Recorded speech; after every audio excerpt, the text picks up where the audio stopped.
This is the summary of Vietnam's Zippos, American Soldiers' Engravings and Stories, 1965 to 1973, by Sherr Buchanan. We are the unwilling, led by the unqualified, doing the unnecessary for the ungrateful.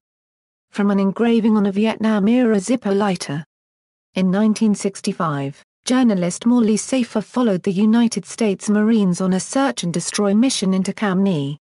When the Marines he accompanied reached a village, they ordered the civilians there to evacuate their homes' grass huts whose thatched roofs they set ablaze with Zippo lighters. Safer's report on the event soon aired on CBS and was among the first to paint a harrowing portrait of the war in Vietnam. LBJ responded to the segment furiously, accusing Safer of having shut on the American flag. For the first time since World War II, American boys in uniform had been portrayed as murderers instead of liberators. Our perception of the war and the Zippo lighter would never be the same.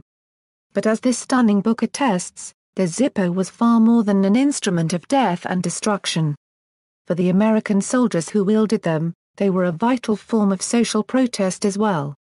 Vietnam's Zippos showcases the engravings made by U.S. soldiers on their lighters during the height of the conflict, from 1965 to 1973. In a real-life version of the psychedelic war portrayed in Francis Ford Coppola's Apocalypse Now, Sherr Buchanan tells the fascinating story of how the humble Zippo became a talisman and companion for American GIs during their tours of duty.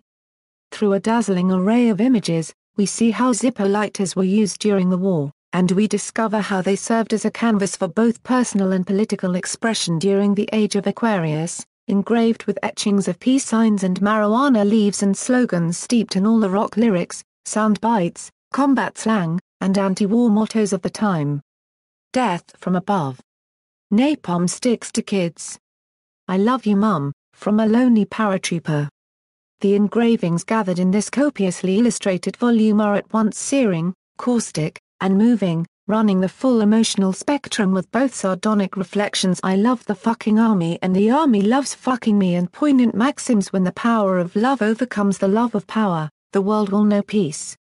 Part pop art and part military artifact, they collectively capture the large moods of the 60s and the darkest days of Vietnam all through the world of the tiny Zippo. For more hobbies and home book reviews visit www.homebookmix.com.